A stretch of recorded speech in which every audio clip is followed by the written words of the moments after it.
네, 이것만이 229회 시작하겠습니다. 저는 진행을 맡은 김범주고요. 오늘은 손승욱 기자하고만 함께하도록 하겠습니다. 어서 오십시오. 하여튼 저희가 지난주에도 방송을 할 수는 있었는데, 그러니까 물리적으로는 할 수는 있었는데 갑자기 여러분이 보셨나 모르겠는데 제가 8시 뉴스 맨 첫 마디에 SBS 본사에서도 확진자가 그렇죠. 나왔습니다라는 네. 소식을 전하면서 그날 약간 이제 패닉 비슷한 상황이 돼서 저희 같은 경우도 뭐 시나리오는 다 짜놓고 매뉴얼도 있었음에도 불구하고 실제로 발생하니까 또 다르더라고요. 당황스럽더라고요. 그러니까 그 보도국에서 일하는 분이었는데 네네네. 그분의 동선을 확인할 때까지는 전원 맞습니다. 이동 금지. 예, 딱 이게 예, 떨어지니까 이제 부서가 조용히 다 자기 자리에 이제 앉아 있는 상황이었고 저희 부서는 일부 이제 재택근무가 있어서 빈 자리가 있었지만, 네네. 그러니까 그게 최종 결론이 날 때까지 그 다음에 이렇게 창밖으로 내다 보니까 정문 폐쇄, 문 이렇게 철문 내리고 드나드는 거 못하게 하고 딱 이게 뭐 잠깐 동안이었지만 한 2시간, 3시간 그 정도였는데 그 막상 닫히니까 되게 당황스럽더라고요 보니까. 네, 뭐 그것도 그거였는데 이제 하필 지난주가 이제 김현우 앵커는 출산휴가. 그렇죠. 여가지고 제가 일주일 내내 열흘이죠. 토일, 월화, 수목, 금, 토일. 9일 진행을 해야 되는 주에 딱 중간쯤에 그게 걸렸는데 제 개인적으로는 좀 당황스러운 부분이 이 출입 금지를 시켜놨기 때문에 앵커들이 들어오지를 못하는 상황이었습니다. 그래서 SBS 뉴스 귀신이 될 뻔한 마감 뉴스와 아침 뉴스도 제가 진행을 해야 되는, 저는 집에 가지 못하고, 그러니까 그 이후에 앵커들이 못 들어오는 상황이 되는 거죠. 그런 상황이어가지고 순간 이 참 된통 걸렸다. 이게 저희 전날 SK 사옥이 똑같은 일이 있었어요. 네. 이제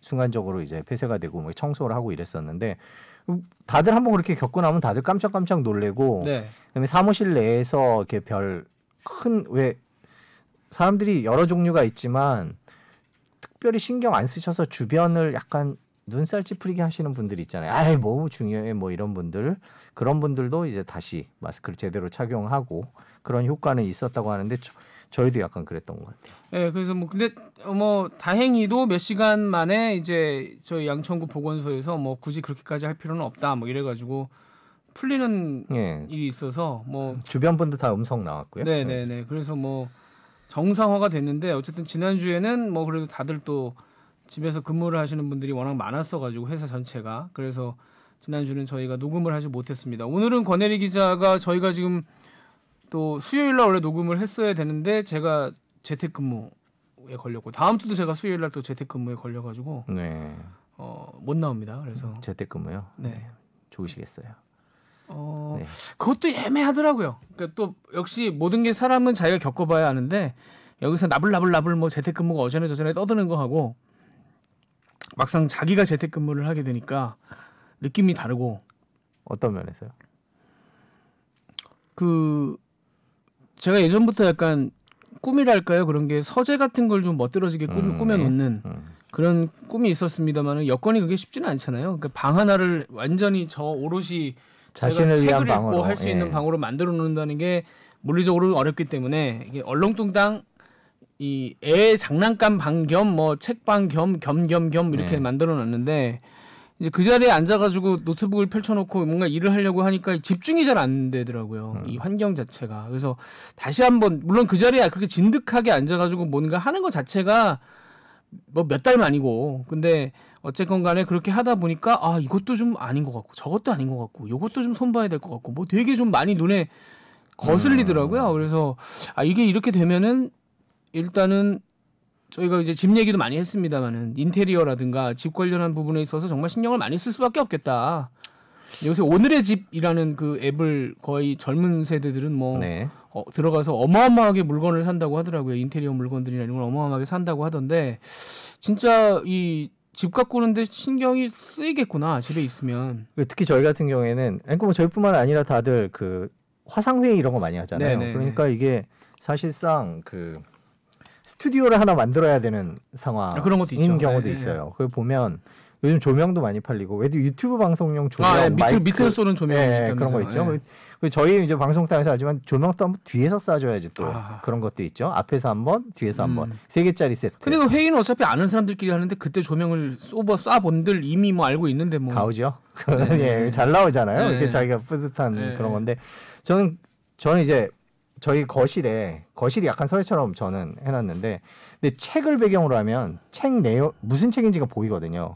그래서 그렇죠. 예, 그거는 별로 원하지 않고 그래서 저는 자기계발서 이런 게 많아갖고 그거보다는 벽 쪽에 이제 그림 걸려 있고 뭐 이런 걸 해서 그냥 저도 하려고 인테리어를 비슷하게 했어요. 꾸몄는데 화상 회의할 일 없으시잖아요. 전 출근을 해야 되는데 네. 그럴 줄 모르고 이제 네. 준비를 했죠. 근데 저희 팀은 팀스를 씁니다. 마이크로소프트 팀스를 전원이 씁니다. 그래서 저희는 이제 기자들을 지원하는 인력들이 많은 부서이기 때문에 저희 부 같은 경우에는 한 절반 이상이 저기 지금 재택근무를 하고 있고 예. 그래서 저는 그 팀스로 출석 체크를 합니다. 어떻게든지 무슨 일을 하고 있는지를 알아야 되는데 이게 제가 다 보여요, 진짜. 누가 얼마나 일하는지. 아, 그래요? 이게 스트레스 받겠더라고요, 다들. 어떻게 보여요? 이게 방에서 이렇게 자료들을 조사시킨 걸 올리잖아요. 그러면 예. 누가 이 자료를 많이 이렇게 일을 열심히 하는구나. 그다음에 또 하나는 한마디로 실적으로만 평가를 하게 되는군요. 그렇죠. 근데 솔직히 기자의 일은 취재는 와서 실적으로 이렇게 사무실에 앉아 있으면 부장님 오늘 뭐 스타일이 달라 보이세요. 이런 쫀찡 그런 거 전혀 안 들어갈 먹힙니다. 여지가 여지가 없습니다. 일로만 평가를 받고 또 하나는 마이크로소프트 팀스로 이제 화상 회의를 합니다. 그냥 화상 회의를 하는데 제가 이 얘기를 드리려고 했는데 배경 준비했다 그랬잖아요. 뒤에 스튜디오. 네. 그 사진으로 배경 바꿀 수 있는 거 아세요?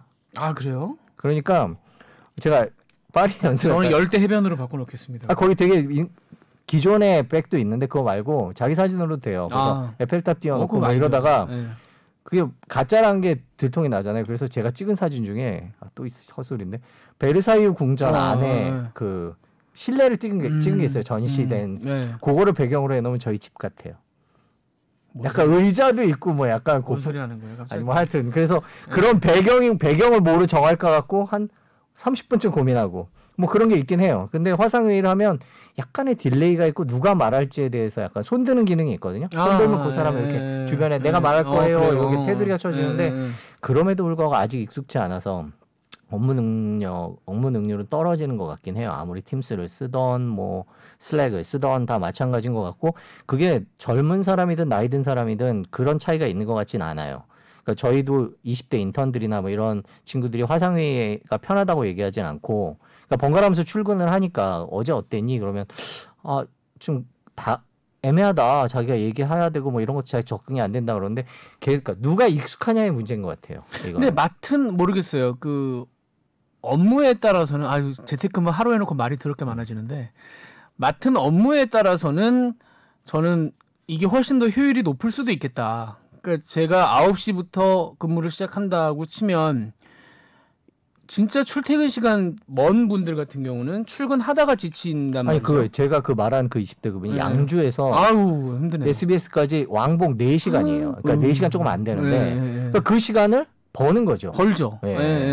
오히려 체력도 좀 세이브가 되면서 늦잠도 좀 그럼요. 나름 자고 뭐 9시에 출근이라고 치면 한 8시 반까지 자서 체력이 좀 빵빵하게 차 있는 상태에서 근무 시간 중에 잠깐 쉬고 자도 출퇴근 시간 빼면 그렇긴 하죠. 일하는 시간은 오히려 업무 능률 면에서 그래서 저는 옆에만 좀 세팅만 잘 돼 있으면 오히려 회사보다도 일을 더 잘할 수도 있겠다라는 생각이 저는 들더라고요. 개인적으로 손승욱 팀장 부장 방금 얘기하신 대로 뭐 그렇게 일하는 실적이 눈에 특히나 띌 만한 업무라면 이게 그게 아니라면 모르겠지만 그렇죠. 그게 아닌 직종들은 되게 힘들 것 같아요. 그 되게 종류에 따라서 다른데 영업직이나 이렇게 사람을 만나야 되는 분들은 저 같은 경우에는 화상 통화로 만나기는 실제로 만나는 거에 비해서 되게 친밀도가 떨어지는 건 사실이고 효율적인 커뮤니케이션은 둘 중에 한 명이라도 익숙하지 않으면 어려운 그런 상황이 차라리 전화가 난 그런 상황이거든요. 그런 분들은 어려울 것 같지만 페이퍼 워크를 통해서 자기가 어느 정도 일했는지가 명확히 드러나는 분들은 쓸데없이 왔다 갔다 하면서 퇴근 시간 됐는데도 눈치 보고 퇴근 안 한다든지 이런 거 없이 확 꺼버립니까?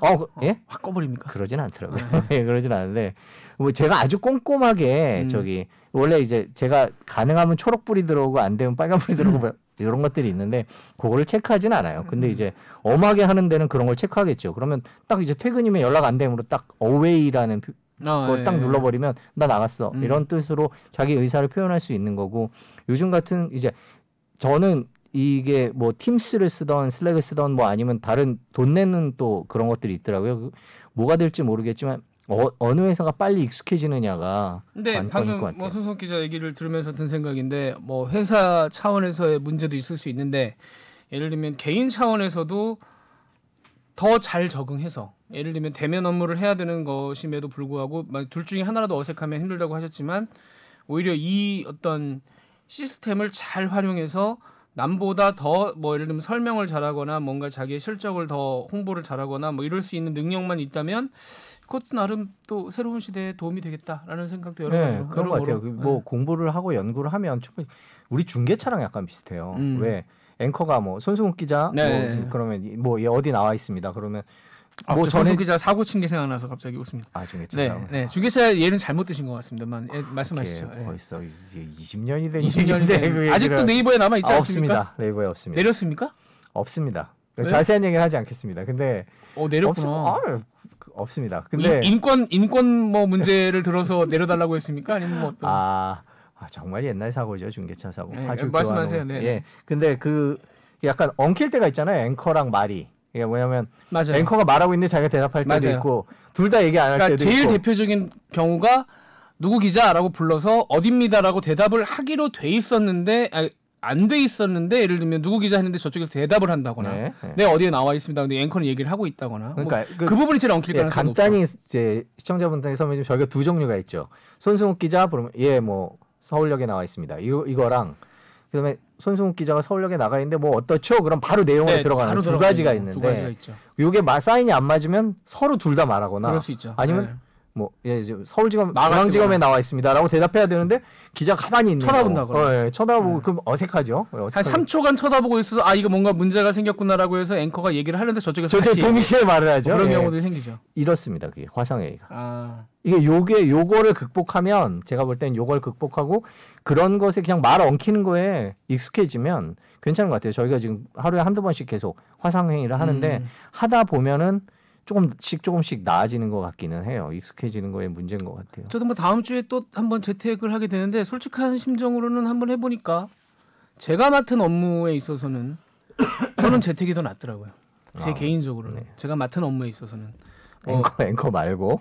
지금 이제 국제부에서 제가 맡고 있는 업무로는 뭐 재택이 전혀 문제가 없고 어떻게 보면 오히려 더 그 업무 효율성은 올라가는 것 같고. 뭐 제가 볼 땐 그렇더라고요. 근데 이제 윗분들은 좀 모아놓고 지켜보는 재미가 있어가지고 제가 말씀드렸잖아요. 팀스로 지켜볼 수 있습니다. 팀스가 더 냉정합니다. 솔직히 자리에 앉아 있으면 저기서 뭐 하는지 잘 모르고 오늘 뭐 했습니다 보고 이런 거 잘 안 하잖아요. 그렇죠. 근데 여기서는 한 거를 올리는 걸 또 다 공유를 하고 팀스의 특징이 이제 파일이 쭉쭉 쌓이거든요. 그러니까 예전에 취재했던 누가 파일이 10개를 올렸고 뭐 그렇지는 않은데 하나 올라왔다. 지시를 하고 누가 말하고 이런 것들이 기록으로 나오면서 이렇게 쭉 보니까 윗사람이 보일 수 있거든요. 물론 못 보게 할 수도 있지만 뭐 그런 문제가 있는 것 같아요. 얘가 너무 길어서. 자, 본질적인 얘기로 넘어가도록 하겠습니다. 손승욱 기자가 뉴딜 펀드에 대해서 지금 좀 얘기를 해보자라고 하셔가지고 뉴딜 펀드를 정부가 좀 뭐 지금 밀고 있습니다. 의견이 엇갈리죠. 뉴딜 펀드에 대해서 어때요? 기본적으로 설명을 좀 해주시죠. 뉴딜 펀드가 무엇인가? 뉴딜 펀드가 이제 정부가 추진하고 있는 뉴딜과 관련된 산업에 돈이 보통 필요하잖아요. 디지털 뉴딜, 그린 뉴딜 두 가지죠. 뭐 거기다가 바이오 또 넣기도 하고요. 그 뭐 여러 가지 그 친환경 쪽으로 집중해서 이렇게 흔히 그렇게들 생각을 하시는데 그쪽에 이제 돈이 좀 몰려야 사업이 되니까 그거를 정부가 지원하겠다 그런 내용이죠. 그래서 정부가 일단 뭐 정책금융기관, 산업은행 같은 데죠. 뭐 신용보증기금이나 수출입은행 이런 국책은행들과 같이 170조 원 정도를 5년 동안 투자를 하겠다라고 이제 정부가 투자하는 돈이죠. 그 돈은 투자하겠다라고 했는데 그 내용을 살짝 보면 뭐 산업은행이 뭐 뉴딜 기업의 간접 대출, 경쟁력 강화를 위한 대출 뭐 이런 식으로 해갖고 정부가 투자한다는 내용들이 있습니다. 이 내용들은 뭐 크게 관심이 가는 내용은 아니고요. 기존에 나와 있던 것들도 있고 거기다 액수가 늘어난 것들도 있고요. 이제 중요한 거는 이제 국민들한테 이제 민간이 참여하는 펀드를 만들겠다 이거잖아요. 이제 뉴딜 펀드를 만들겠다라는 건데 이 뉴딜 펀드를 가 화제가 됐던 이유는 사실상 원금 보장이라는 거죠. 저희가 최근에 은행에 예금을 하고 적금을 해봤자 뭐 이자율이 많지 않은 상황이고 그런 상황에서 주식에 투자한다라는 건 언제든지 원금이 사라질 수 있는 위험이 있는 거고, 그건 뭐 펀드도 마찬가지고요. 그런데 정부가 사실상 원금 보장을 해준다. 수익률은 국고채 금리 이상이다. 뭐 요런 식의 발표를 하니까 이제 관심이 가는 거죠. 뭐 국고채 금리를 해봐야 뭐 높아봐야 1점 몇 % 정도니까 그거보다 높는다 그러면 뭐 2% 3% 뭐 잘만 되면은 뭐 펀드 수익률 같은 경우 올해 금 같은 경우에는 뭐 30% 40% 난 경우도 많으니까요. 그렇게 하겠다라는 거라서 이제 제가 관심을 가졌던 건 그겁니다. 이게 여유 자금이 있으면 들어가는 게 맞냐 아닌 게 맞냐라는 거에 관심을 갖게 된 거죠. 주변에서 어떻게 생각하냐고 물어보는 분들도 있고 그래서 좀 살펴봤습니다. 그러니까 첫 번째로 왜 뉴딜 펀드를 만들었나? 네. 이제 그게 제일 궁금한데 정부에서 말하는 건 일단 뉴딜 사업에 돈이 더 투자가 들어갈 수 있게 모으겠다라는 거죠. 네네네. 그러니까 기존의 굴뚝 산업에 비해서는 친환경이고 투명하고 뭐 약간 미국의 ESG 투자랑 비슷한 개념이잖아요. 이제 그리고 미래지향적이고 그래서 그런 산업에 투자하는 것이 지금 현재 시중에 있는 유동성, 풍부한 유동성을 위해서 유동성이 엄한 곳으로 가는 것을 그걸 은성수 금융위원장은 갈 곳 잃은 유동성이라고 얘기했는데요. 그러니까 속마음은 제가 생각할 때는 부동산으로 가지 말고 뭔가 생산적이고 미래지향적인 것으로 그 또 국가 경제가 발전할 수 있는 곳으로 돈이 몰렸으면 좋겠다라는 게 정부의 희망인 것 같고 또 하나는 내 돈이 들어가잖아요. 그러면 아무래도 솔직히 뉴딜 산업이다 그러면 아직까지 대한민국에서는 적절치 않다라고 생각하시는 분들도 적지 않은 것 같아요. 보면은 야 우리가 지금 태양광을 한다 그래서 전기를 얼마나 생산할 수 있으며 밤에는 어떻게 할 것이며 우리나라는 적절치 않다라고 생각하는 분들이 있는데 뭐 기술이 빠르게 발전하고 있고 세계적으로 그런 쪽으로 움직이고 있잖아요. 특히 EU나 미국의 뭐 민주당 조 바이든 후보 같은 경우에는 그런 쪽으로 움직이고 있기 때문에 우리도 빠르게 움직여야 되는데 그 일반 국민들이 생각하는 느낌이잖아요. 그 내 돈이 들어가 있다라는 느낌. 그리고 그렇게 되면 조금 더 친환경적으로 살아야 되겠다, 지구를 지켜야 되겠다는 생각이 더 강해지지 않을까. 뭐 그거를 정부에서는 붐업이라고 표현을 합니다만 뉴딜 붐업이 있었으면 좋겠다라는 생각으로 이걸 만든 것 같아요. 그리고 그 소부장 펀드 있지 않습니까? 네. 문재인 대통령이 작년에 가입해서 화제가 됐는데 그게 지난달 기준으로 수익률이 50%가 나왔다라는 자신감도 있는 것 같아요. 근데 그게 만기 4년인가 그랬을 거예요. 아마 장기적으로 묶여서 그때 목표액이 조금 못 미쳤던 것 같은데 하여튼 수익률은 잘 나왔거든요. 그래서 국민들이 그때 경험을 바탕으로 해서 또 이런 쪽에 돈을 더 투자하지 않을까라는 희망도 있었던 것 같아요. 일단은 근데 이제 논란거리는 35%까지 손실이 나도 정부가 메꿔주겠다.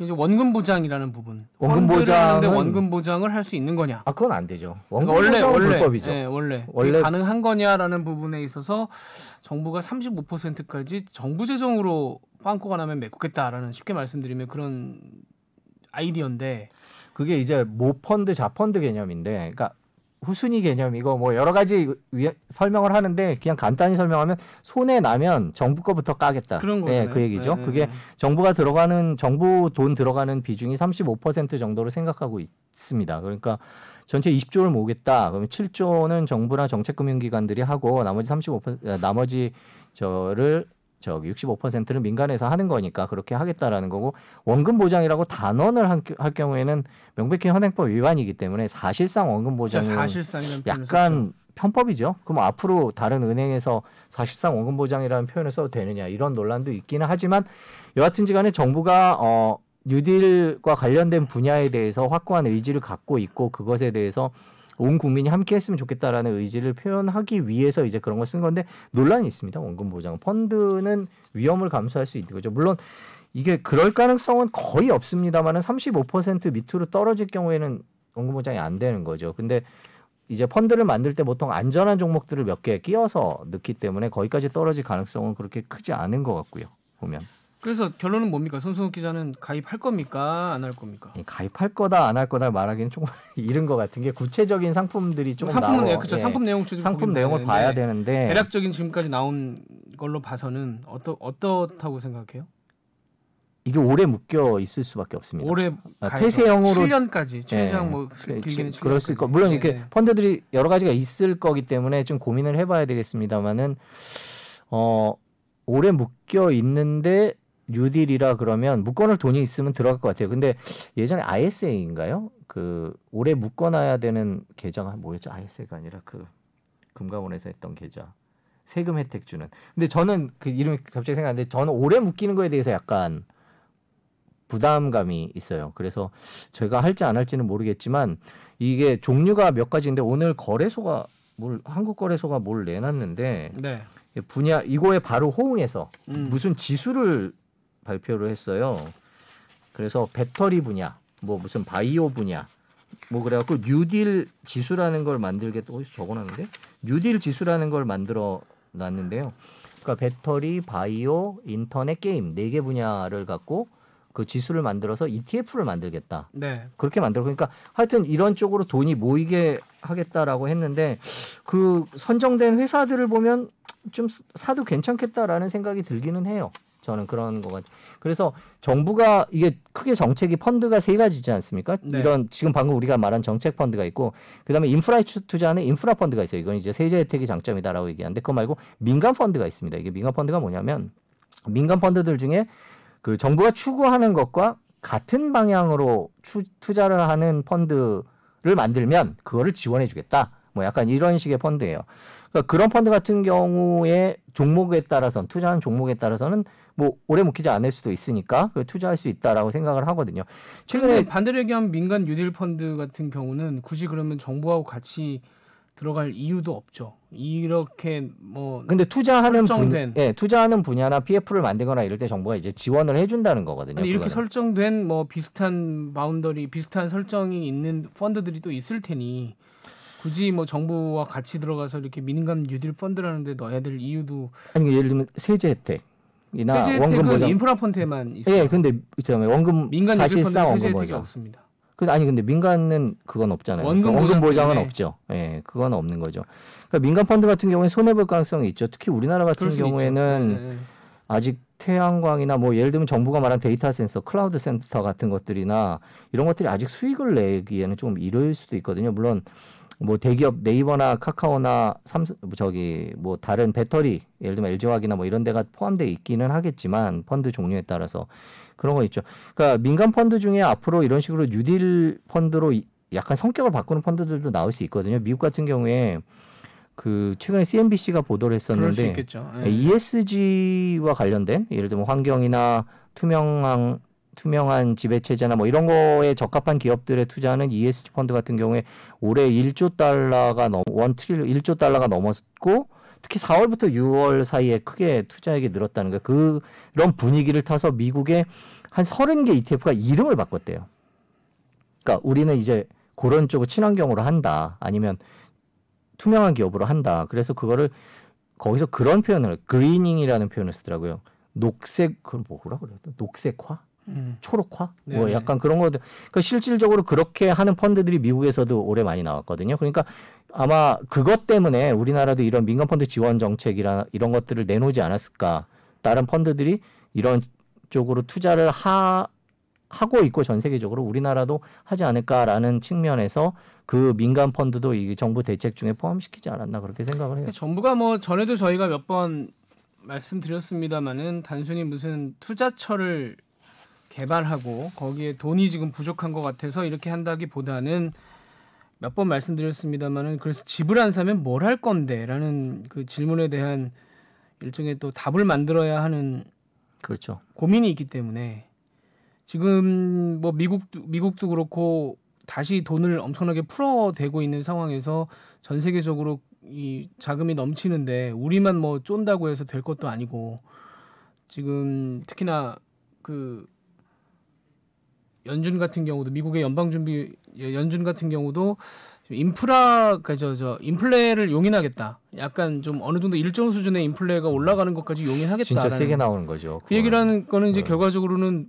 뭔가를 사라라는 얘기인데 이 부동산 미국 같은 경우에 지금 부동산 쪽이 다시 올라가고 있는 이 코로나 와중에 부동산이 다시 움직하고 있는 상황이고 전 세계적인 그런 흐름이 있다 그러면 우리도 부동산이 올라가는 거가 뭐랄까 부자연스러운 상황이 아닌 상황이죠. 전 세계적으로 남들이 다 그럴 수 있기 때문에 이게 어디로 정말 뭐 돈이 풀렸는데 어디로 흘러가서 어떻게 될 거라는 걸 짐작을 누구도 못하죠. 짐작하면 다 워런 버핏이게요. 짐작을 못하는데 현재로서는 분위기가 어쨌든 뭔가를 사야 된다라는 쪽으로 자꾸 시그널이 간다고 하면 부동산이 더 움직이는 거를 참 막기가 힘든 상황이 올 수도 있으니 뭔가 이 돈이 흘러나갈 다른 구멍을 만들어야 한다라는 차원에서 이걸 선택을 한 것 같은 느낌이 강하게 이거 말고도 들고. 아마 더 나올 겁니다. 더 나오겠지만 김범재 앵커 말한 대로 결국 지금 전 세계적으로 경제 위기가 오고 있고 코로나 때문에 유동성이 풀렸고 유동성이 팔리면서 자산 가격이 폭등하는 거는 너무나 정해진 수준인데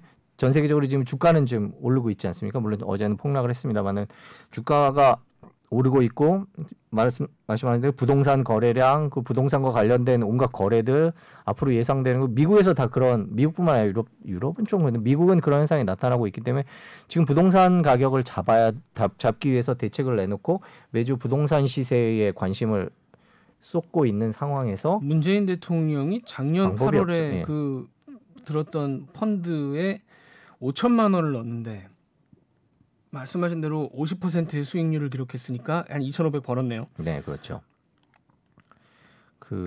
이 얘기를 곧 하시겠네요. 하시겠죠. 본인 입으로. 본인 입으로 하시겠죠. 여기다 기부하시겠죠.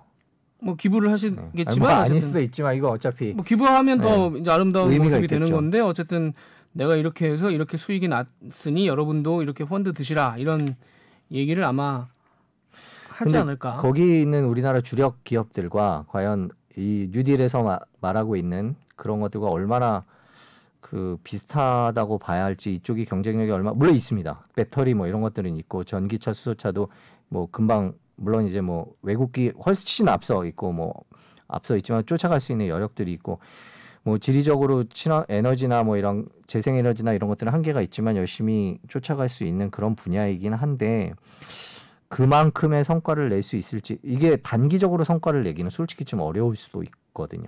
그럼요. 펀드라는 거는 어차피 단기 뭐 한 달, 두 달, 뭐 반년 이 정도 보고 들어가서 될 일은 아니고 특히나 뉴딜이라는 거는 뭔가 우리가 그동안 하지 않았던 걸 새로 시작하는 거기 때문에 이게 단기간에 효과가 날 거라고 기대하고 들어가면 좀 짜증이 나겠죠. 그럴 일들이 많겠죠. 이게 중장기적으로 효과가 나라고 하는 일이기 때문에. 근데 이게 약간 관심을 끌고 붐업이 되고 뭐 하려면 단기적으로 뭔가가 좀 있어야 되는 거거든요. 그러니까 그게 없으면 이거 너무 나중 얘기 아니야? 근데 먼 이제 얘기 아니야? 뭐 이런 생각이 들 수도 있는 것 같아요. 아니 제가 약간 부정적인 논란이 되는 걸 얘기를 한다면 야, 지금 이 펀드를 산다고 해서 이 기업들이 당장 수익을 내는 것도 아니고 그럼 수익이 내지 않는 거 수익이 날려면 몇 년 기다려야 되는데 뭐 지금 들어갈 필요 있어?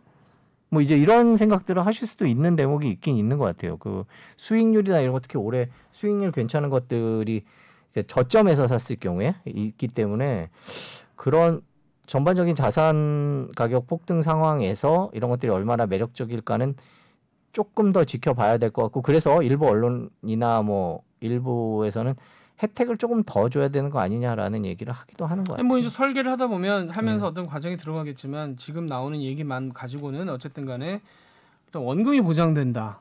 근데 은행에 지금 돈을 넣어놓고 있는 게 거의 바보짓인 상황에서 일단 원금이 보장되면서 뭔가 더 그 이상을 노려볼 수 있는 뭐 장치들이 갖춰진다고 한다면 충분히 특히 원금 보장이라는 부분에 있어서 한국 사람들은 원금 보장에 대한 이게 워낙 네, 뿌리 깊게 머릿속에 박혀 있잖아요. 근데 반대로 말씀드리면 한 가지 걱정되는 부분은 저는 사실 이 상품은 그런 점에서는 상당히 매력적일 수 있다. 원금 보장되면서 중장기로 뭐 5년에서 7년 이상 부어야 하는 부분은 예를 들면 뭐 지금 우리가 붓고 있는 연금 펀드라든가 아니면 뭐 퇴직연금이라든가 뭐 이런 돈들이 활용될 수 있게 한다면 5년에서 7년 얼마든지 넣을 수 있다고 생각하는데 한 가지는 이제 우리 뭐 동학 개미 운동이라는 것이 시작되고 많은 사람들이 이 주식이나 펀드에 또 한 번 관심을 가지고 있는 상황에서 이 원금 보장이라는 것이 좀 잘못 인식이 되면 어쨌거나 이런 상품들은 원금 보장이 돼야 되는 거야. 그래야지 뭐 투자를 할 수 있는 거야. 뭐 이런 식의 마인드로 혹시 연결이 된다면 이게 저는 좀 다른 상품들에게는 부담이 될 수 있겠다. 이게 왜냐하면 이거 말고 다른 기존에 있는 시장에 있는 펀드들은 원금 보장되는 게 없는 건데 이게 펀드는 원래 원금 보장이 안 되는 거죠. 민간 펀드들은 그게 아닌 건데 그러면 그쪽으로 투자를 하려고 했던 사람들 입장에서는 저 같은 경우는 그래도 민간 펀드를 들 겁니다. 민간 펀드에 충분히 뭔가 이거랑 다른 타겟이 있고 다른 어떤 목적이 있는 펀드들이 있기 때문에 민간 펀드를 저는 들 생각이 있습니다만은 상당히 많은 자금이 이쪽으로 빨려 들어가면서 민간 펀드 꼭 원금 보장 안 되잖아. 그럼 그거 들면 안 되지라고 말을 한다면 기타 170조를 정부가 네. 앞으로 뭐 5년간 170조를 얘기를 했으니까 그만한 자본이 물론 시장에 넘쳐 흘러서 뭐 엉뚱한 데 흘러가는 거를 막기 위한 스펀지 같은 역할을 할 수는 있겠지만 반대로 또 투자를 하는 사람들 입장에서는 기존에 있는 민간 펀드들은 조금 또 어려워질 수도 있겠다는 그 걱정이 좀 드네요. 그리고 잘못된 인식이 퍼질 수도 있다. 정부가 보장해주는 거다. 펀드라는 건 원금이 보장돼야 되는 거다라는. 정부도 아마 사실상 원금 보장이라는 표현에 대해서 고민을 되게 많이 했을 것 같아요. 이게 원금 보장해 준다 그러면 단속하는 곳이 금융감독원이고 금융위원회고 그렇죠. 뭐 이런 건데 본인들이 그 말을 해야 되는 상황이었던 거죠. 이제 그만큼 돈이 아까 김병재 앵커가 얘기했던 대로 부동산이나 이런 데가 아니라 좀 생산적인 곳으로 몰렸으면 좋겠다라는 그런 뜻인 것 같습니다. 저는 개인적으로 사실상 원금 보장이라는 표현에 찬성하지는 않습니다. 저도. 근데 이제 뭐 저희는 어차피 좀 돌려 얘기할 수 있었을 것 같아요. 직업이 이거기 때문에 아니 근데 돌려서 얘기하면 못 알아먹죠. 저는 뭐 이렇게 만들려고 생각했으면 얘기를 하는 게 맞죠. 이거는 경제적으로 뭐 이렇게 뭐가 어쩌고 저쩌고 뭐 그러니까 사실상 원금 보장 7자에 끝날 말을 이렇게 돌리고 저렇게 돌리고 뭐 한참 돌려서 그럴 수도 있죠. 뭐 하면 시간 낭비고 돈 낭비고 뭐 그런 게 저는 오히려 이게 뭐 하려고 맘만 먹으면 이게 맞다고 생각하고 그다음에 뭐 이건머니를 통해서 제가 여러 번 말씀드렸습니다만은 이런 뭔가가 필요하다.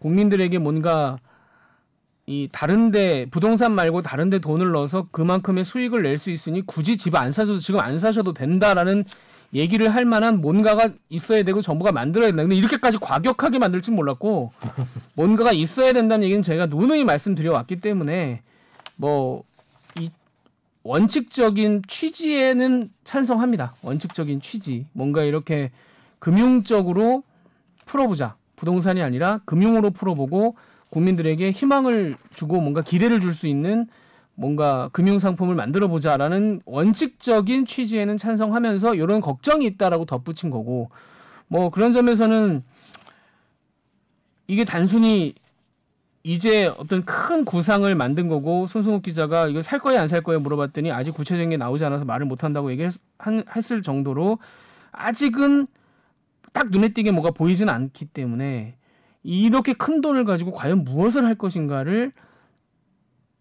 민간에 맡겼으면 좋겠어요. 어차피 그럴 생각이겠지만 네. 공무원들이 이거를 가르마를 타가지고 자, 이 170조 중에 말이야 30조는 여기에 놓고 말이야 30조는 이쪽에 놓고 말이야 이런 식으로 공무원들이 아예 막 가르마를 타서 하면 저는 그 공무원도 다칠 수가 있고 이게 어떤 의심을 받을 수도 있고 그래서 운용하는 것 자체는 최대한 민간에게 좀 맡기는 예. 그런 모양이 돼야 되지 않나. 되게 좋은 지적인 것 같은데 그런 면에서 제가 똑같은 생각을 했던 게 하나 있어요. 뭐냐면 벌써 오늘 네이버 이런데 블로그 이런데 보면 그 뉴딜 펀드 뭐 뉴딜 지원 수혜주 그러면서 그런 얘기 나만 하죠. 무슨 조그만 회사 이름 대면서 이제 그렇게 될 경우에는 이제 주가 조작 세력이나 이런 데와 관련될 수도 있고 근거가 없을 때 그러니까 솔직히 말하면 그런 게 실제로 뭐 10배 막 이렇게 뛰는 경우도 있잖아요. 뭐 5배 이렇게 뛰는 경우도 있기 때문에 특히 요즘에 동학개미를 통해서 새롭게 그 주린이라고 부르시던데 이제 그런 분들 같은 경우에는 그렇게 혹할 수가 있거든요, 실제로. 그래서 그런 것들이 조심스러워요. 오늘 벌써 보면 뭐 물론 이제 대기업 가운데도 데이터 센터나 뭐 이런 거와 관련돼 갖고 이제 주가가 오르는 그런 회사들이 있습니다. 이미 막 수혜주 그러면서 이게 거의 뭐 테마주처럼 그렇게 얘기가 돼서 되게 혼돈스러운 저 역시도 뭐 마찬가지겠지만 투자자의 입장에서 보면 그래서 제가 아까 민간 얘기를 했을 때 요번에 참여하는 은행들 있지 않습니까? 은행들이 어디에 투자하겠다고 밝힌 게 있어요. 그러니까 본인이 나중에 추후에 펀드를 들어야 되겠다라고 생각하는 분들은 그 은행들이 어디로 움직이는지를 좀 볼 필요가 있어요. 은행들이 정부가 니네 뭐 할 거야? 라고 물어보니까 은행들은 스스로 밝힐 수밖에 없잖아요. 홍보를 할 수밖에 없거든요. 정부가 요청하니까. 그러면서 기존에 하던 거에다 살짝 아까 말한 그리닝이라고 그러죠. 녹색화를 덮어서 하던 거를 내세우기도 하고 아니면 새로운 계획을 뭐 국민 5대 금융지주들이 있지 않습니까? 그런데 이 회사들이 정말 말도 안 되는 곳에 투자를 하잖아요. 그럼 나중에 문제가 될 수가 있어요. 그렇죠. 이게 상장사들이기 때문에 뱀이 될 수 있거든요. 그래서 돈이 될 만한 곳에 투자를 해요. 냉철하게 판단해서. 그래서 나중에 되게 여러 가지 종류의 펀드가 나오고 투자를 해야 되고 이쪽 뉴딜에 투자를 해야 된다 그러면 어제 오늘 그 은행들이 밝힌 부분들이 있어요. 뭐 데이터 센터라든지 뭐 SOC 디지털화 이런 것들이 있거든요. 이제 그런 어디에 투자를 했나를 쭉 점검을 해보시면 아 여기는 그래도 확실히 조금 상대적으로 안전한 곳이구나. 뭐 이렇게 생각할 여력이 있지 않을까. 저도 그렇게 판단해야 되지 않을까 싶고요. 아니면 그냥 말에 휘둘리면 큰일 나요. 요즘은. 얘기를 듣다가 안 그래도 언뜻 생각나서 이제 예를 들면 그 아주 작은 회사에 투자하기는 방금 말한 책임의 문제도 있기 때문에 어려울 거 아니에요. 그래서 결국은 상장돼 있는 이름이 알려져 있는 큰 회사들에게 투자를 이게 이렇게 큰 자금이 있는데 투자를 안 할 수는 없을 테니까 네. 그럴 만한 회사를 살펴봤더니 어제 오늘 아주 난리가 났네요. 난리가 주가가. 났습니다. 지금 뭐 난리. 우리나라 같은 경우에 세계적으로 솔직히 말하면 뭐 몇 개 분야를 제외하고 지금 여기서 거론되는 것들이 세계적인 경쟁력을 갖췄다라고 보기 힘든 회사들이 그런 데도 있죠. 많아요. 그래서 그런 회사들까지도 뭐 이번 기회에 우리나라가 기술 개발할 수 있으면 좋겠지만 좀 움직이는 경향에 있어 너무 과도하게 움직이니까 그런 것들은 좀 조심할 필요가 있지 않을까. 펀드 같은 경우에는 뭐 15% 오른 주식이 있네요. 20%도 많아요 지금. 아니 근데 작은 데들은 뭐 그게 의미가 없다라고 생각이 드는데 이름이 있는 지금 회사들. 딱 정확히 김범재 앵커가 찾는 두 개의 회사를 봤는데 그 두 회사가 이제 말이 제일 많이 나오는 거죠. 딱 생각이 나네요. 흔히 생각이 나는 흔히 거니까. 생각이 나는 데고 이게 뭐 어떤 대기업 이유로든 계열, 대기업 중에 계열. 좀 그런 걸 하던 회사들 같은 경우는 충분히 수혜를 받을 수 있다라는 생각을 하기 때문에 무섭게 오르네요. 근데 여기에 이제 지금은 진짜 정부 발표 때문에 몰려드는 거고 이 회사에 투자를 해야 되겠다라고 생각하면 이 회사에 대해서 정확히 분석을 해야 됩니다. 왜냐하면 그럼요. 네, 지금은 되게 많이 오르고 그렇기 때문에 그것도 불안하고 잘 모르겠다 싶으면 펀드를 해야 되는 거죠. 그렇기 때문에 아까 말한 이렇게 되면 돈이 이렇게 몰리는데 뭔가를 사야 되는데 어느 건지 잘 모르겠다 그러면 그래 35%까지는 그래도 정부가 보장을 해준다는 펀드에 들어가자.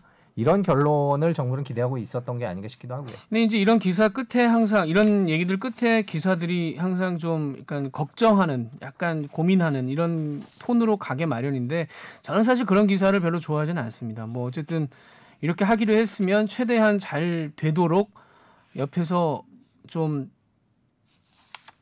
같이 생각해주는 그런 기사가 필요할 거라고 보고 이왕 하기로 했으면 물론 이런 돈들이 중간중간 새서 우리가 또 알고 있는 무슨 게이트가 된다거나 저도 그 생각 그럴 수 조심해야 되는 있죠. 거거든요. 조심해야 되죠. 그런 게이트가 된다거나 혹은 전혀 실체가 없는데 돈만 받아서 어떻게 뭐 어떻게 된다거나 뭐 이런 경우들이 물론 있을 수는 있습니다만은 반대로 상당히 많은 좀 실력이 있고 투자가 필요했던 곳들인데 뭐 자금이 딱히 그렇게 되지 않았던 곳들이 있다면 좀 이렇게 들어가서 이게 5년 10년 뒤에 다시 우리의 먹거리가 될 수도 있는 거니까요. 예, 그런 걸 노리고 있는 거고. 예를 들면 LG화학이나 뭐 SDI나 뭐 이런 데서 배터리 할 때만 해도 제가 5년 전, 7년 전, 8년 전 저 CES나 이런 데 갈 때만 해도 저 죄송한 얘기인데 삼성이나 LG에서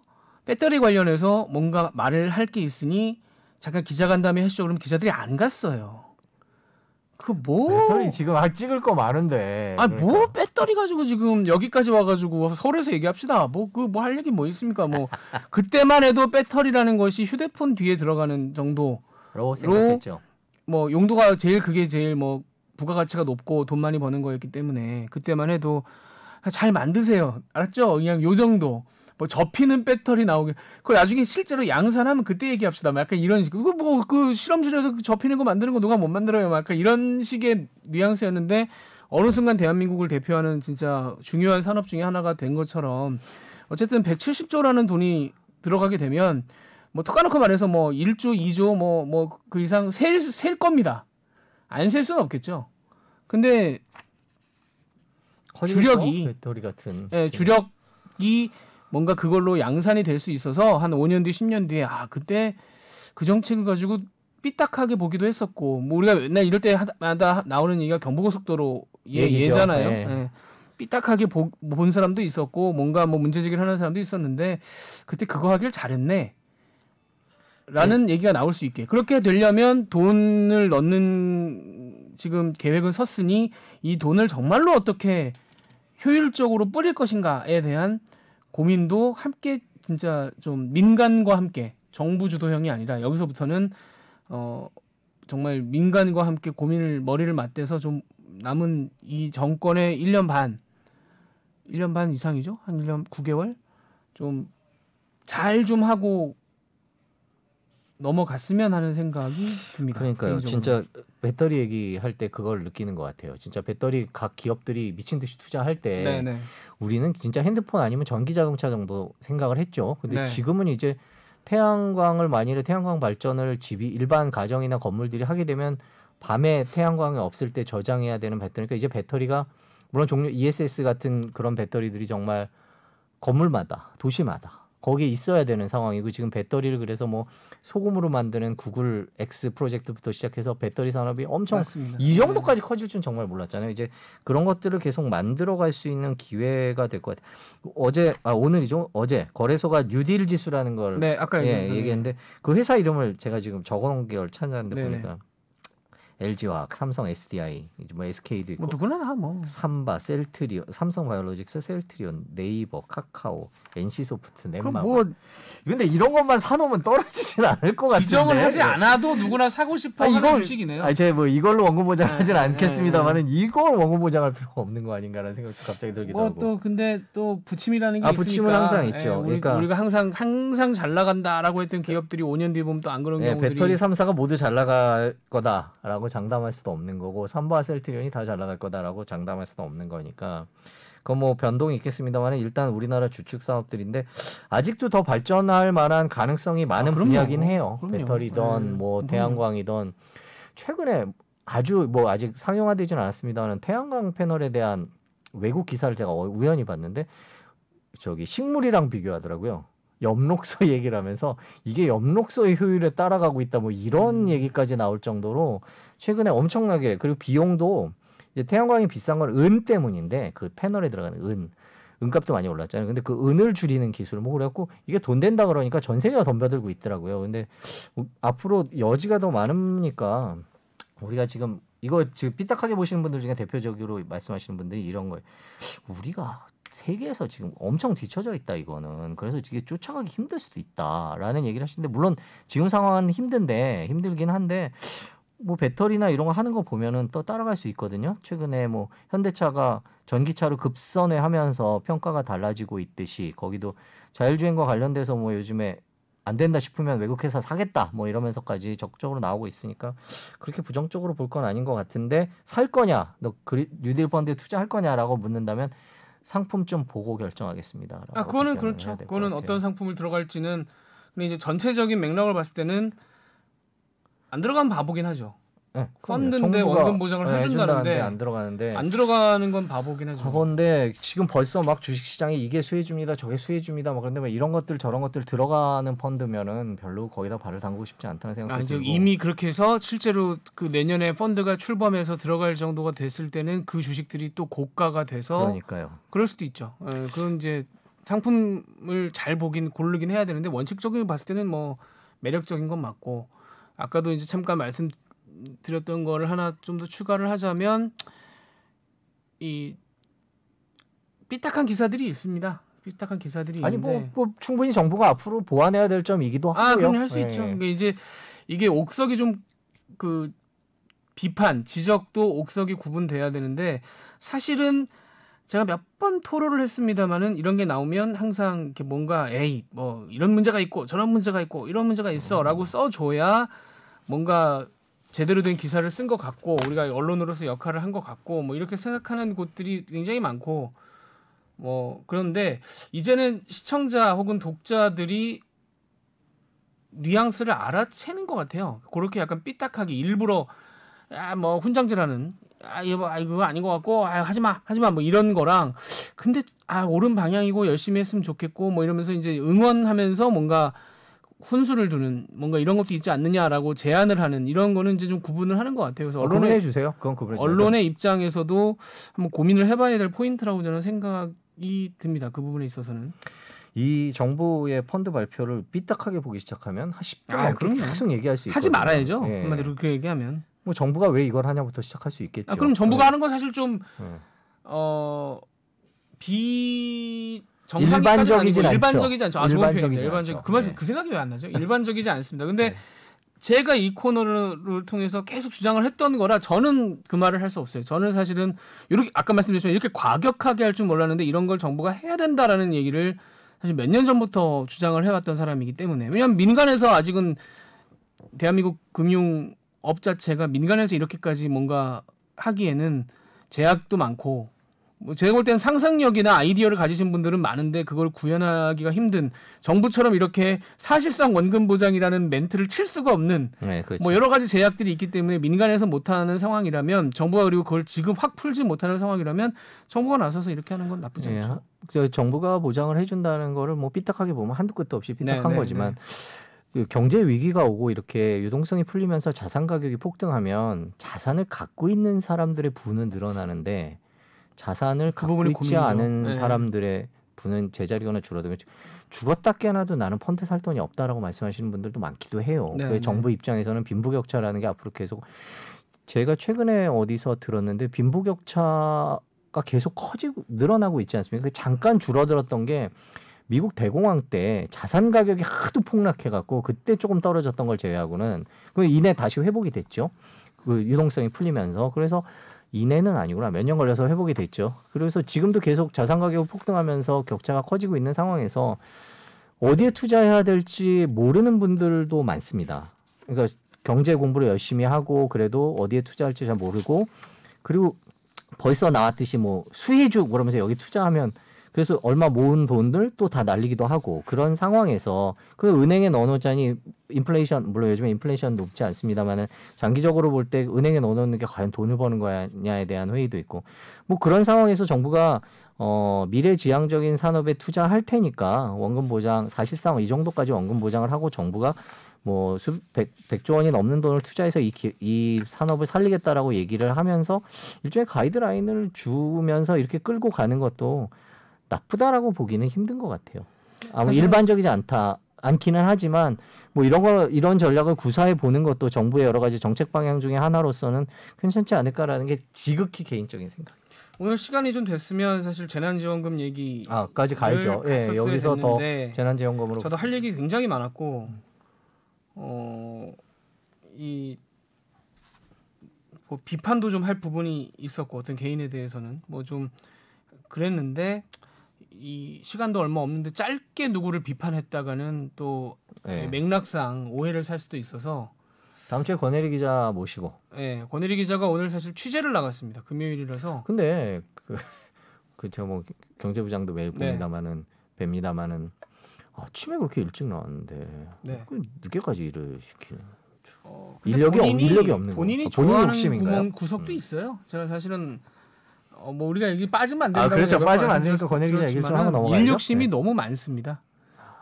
그래서 굉장히 꼰대스러워요.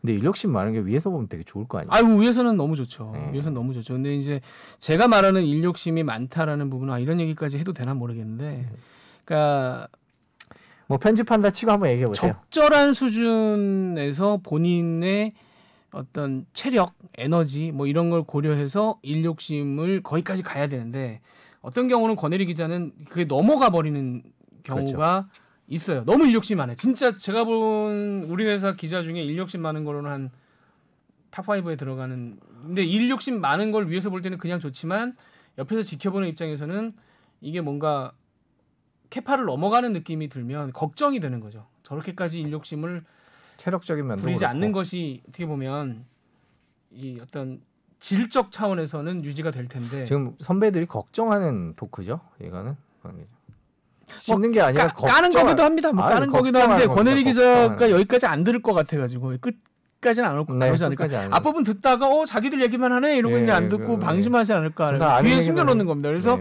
혹시 이걸 들었나 안 들었나 다음 시간에 체크를 하도록 하겠습니다. 그렇죠. 권혜리 기자가 일 욕심이 정말 많은 거예요. 아침마다 뭐 김범주 앵커도 하고 저도 가끔 저는 정말 일주일에 한 번 정도밖에 안 했는데 김범주 앵커 이제 모닝아이 앵커 할 때 그때밖에 안 했는데 정말 힘들거든요. 근데 이게 제가 최근에 이제 김현우 앵커 휴가 가서 이 메인 앵커 하면서 그때 이런 것도 있구나라고 깨달은 게 물론 아주 젊을 때 같은 경우는 체력이 상당히 어느 정도 뭐 24시간 발휘가 될 수 있는 바탕이 되기 때문에 체력이 되기 때문에 괜찮은데 나이를 먹고 나니까 이제 그 컨디셔닝이라는 게 중요하다고 누가 저한테 얘기를 해주더라고요. 이게 그 항상 유지를 하는 컨디셔닝하는 그 자세가 중요하다. 네네. 근데 8시 뉴스를 해보니까 그러니까 하루 24시간 중에 내가 가장 컨디션이 좋아야 될 시간은 8시부터예요. 한 그렇죠. 7시 반부터 한 9시 반까지라고 2시간이 좋아야 됩니다. 그 정도 시간이 좋아야 되는데 일반적인 사람들은 사실 낮에 타이밍이 맞춰져 있잖아요. 요 시간쯤이 오후 한 2시 요때쯤이 아침부터 한 오후 2시, 3시 요때까지가 에너지가 발산돼서 그때 일을 쫙 해놓고 이후에 정리하고 퇴근을 하는 건데 그거에 맞추면 8시 앵커는 안 되는 거예요. 지치죠. 네. 그러니까 8시 앵커는 뒤로 밀어야 됩니다. 이 시간대를 쭉 뒤로 밀어서 자기의 피크를 8시대로 만들어야 되더라고요. 저는 주말만 하니까 거기까지 생각을 못 했었는데 아침 앵커 할 때는 그게 아침으로 가 있는 거예요. 한 그렇죠. 4시부터 한 8시 사이로 가 있는 겁니다. 그게. 그러니까 이 사람한테는 오후 시간대는 새벽이나 마찬가지인 거죠. 그렇죠. 그때는 에너지를 세이브를 해야 그 다음 날 다시 쓸 수 있는 거죠. 4시부터 8시에 쓸 수 있는 거죠. 무슨 생각이 들었냐면 옛날에는 이제 그런 기사를 보면서 별 생각을 안 했는데 그 야구 선수 중에 마무리 투수 같은 경우에 컨디션 조절이 힘들다며 예를 들면 김병현 선수 같은 경우도 옛날에 선발 던지고 싶다라고 얘기를 한 게 그때까지는 무슨 얘기인지 몰랐어요. 마무리가 어때서? 마무리가 왜 힘들어? 이렇게 생각했는데 언제 나갈지 안 나갈지도 모르고 그날 뛸지 안 뛸지도 모르고 아침 앉아 있다가 이 사람들은 경기 후반에 자기 컨디션을 맞춰야 되는 거니까 남들처럼 훈련해서도 안 되고 남들처럼 생활해서도 안 되는 거잖아요. 그러니까 자기만의 루틴이 있고 자기만의 방식이 있고 뭔가 이거를 누가 존중도 해줘야 되고 이런 거겠구나라는 생각이 드는데 그러니까 새벽에 나오는 게 대부분 사람들이 그렇게 생각하세요. 뭐 힘들어? 야, 너 새벽에 나오는 게 너밖에 없냐? 새벽에 얼마나 많은 사람들이 나와서 새벽 일을 하는데 뭐 이렇게 뭐 힘들다고 티를 내 이렇게 얘기하는데 그게 아니라 그때 피크를 맞춰놓다 보니까 오후 되면 에너지를 세이브를 해야 되는 상황이 온다는 그렇죠. 거죠. 그 얘기를 드리는 겁니다. 그래서 권혜리 기자가 지금 세이브를 안 하고 일하고 자꾸 있죠. 5시에 오후 5시에 방송에 나가고 하는 경우들이 있어가지고 그렇더라고요. 5시에도 나오고 한수진 선배랑 얘기하고 있다. 네, 그러니까 그 프로에 나가면 안 된다고 제가 말씀드린 게 아니라 그 시간대는 세이브를 해야 될 타이밍인데 그래서 제가 권혜리 기자 지금 우리가 이렇게 권혜리 기자를 걱정해 주는 건 알까요? 모를 겁니다. 아쉽네요. 네. 몰랐으면 하네요. 우리 이게 뭐 씹은 거 그냥 지나가는 걸로. 네. 그렇게 해서 다음 주에 한번 테스트를 끝까지 들었나 안 들었나를 들었나를 다음 주에 테스트를 저희가 라이브로 녹음 중에 테스트를 해보도록 하겠습니다. 여기까지 들었다면은 이제 다음 주에 테스트를 피해갈 것이고, 그죠? 못 들었다면 이제 오늘은 ESG 얘기도 하려고 그랬는데. 그러게 아까 괜히 그 영어 쓰고 그러시니까 뭔가 좀 뭔가 아니 제가 오늘은 준비를 하면서 무슨 생각을 했냐면 라디오 출연처럼 김범주 앵커한테 질문을 적어주고 내가 답변을 할까 그 생각을. 왜냐하면 예전에 제가 경제부에 있을 때 취재했을 때는 내용이 훨씬 더 취재하고 공부하고 알찼던 것 같은데 최근에 그러지 않은 것 같아요. 제가 오랜만에 공부를 하셨군요. 취재도 좀 저희 아는 분들한테 전화도 좀 걸어서 증권사에 어떻게 하실 거예요? 라고 물어도 보고 뭐 이제 그런 얘기 왜 하나도 안 했습니까? 녹였습니까? 아니 급하게 하다 보니까 이게 지금 제가 요거 상황 조금 진척되는 거 봐서 그 증권사 전문가들에게 취재한 내용들 약간 노관은 있습니다. 그 안에 노관이 있겠죠. 네, 노관은 있을 있는데 텐데 우리가 또 그런 것들이 중간중간 이렇게 쿼트로 들어가 줘야 이게 또 신뢰도가 올라가는 그렇게 건데 준비하도록 하겠습니다. 그러도록 하시죠. 다음 주에는 아마 목요일 날 녹음을 해야 되지 않을까 싶습니다. 코로나가 좀 나아졌으면 지금 수그러들 일주일 또 연기됐잖아요. 네, 일주일 더 연장하기로 했죠. 길거리 나가 보면 2.5단계 일주일 연장. 진짜 교통량 자체가 줄었어요. 차가 안 막히고. 네. 그럼 좀 안타까운 것 같아요. 그렇다면 뭐 차 안 막혀서 좋다는 분도 있을 수 있겠지만 경제가 지금 제대로 안 돌아간다는 얘기니까. 근데 저도 그래서 지난 일주일 최대한 나가지 않았는데 앞으로 일주일만 더 참아서 그렇죠. 확 좀 꺼놓고 특히 추석 때 자 가라앉아야지 저기 고향도 갈 수 있고 확 꺼놓고 이제 뭔가 좀 다음 좀 상황을 보는 모습이 돼야 될 것 같습니다. 그래도 100명대로 내려와서 아직도 벅차지만은 그래도 좀 희망이 보이죠. 조금은 희망이 보이는데 좀 더 일주일간 저희가 참고 다음 주도 좀 재택근무 저 잘하고 예전의 일상이 너무 그리워요. 뭐 요즘에 여행 같은 거 다큐멘터리 보고 있으면 너무 예전 생각 많이 나요. 태풍까지 또 주말에 있어가지고 다들 잘 피하시고 다음 주에 뵙도록 하겠습니다. 건강하세요. 자 들어주셔서 감사합니다. 감사합니다.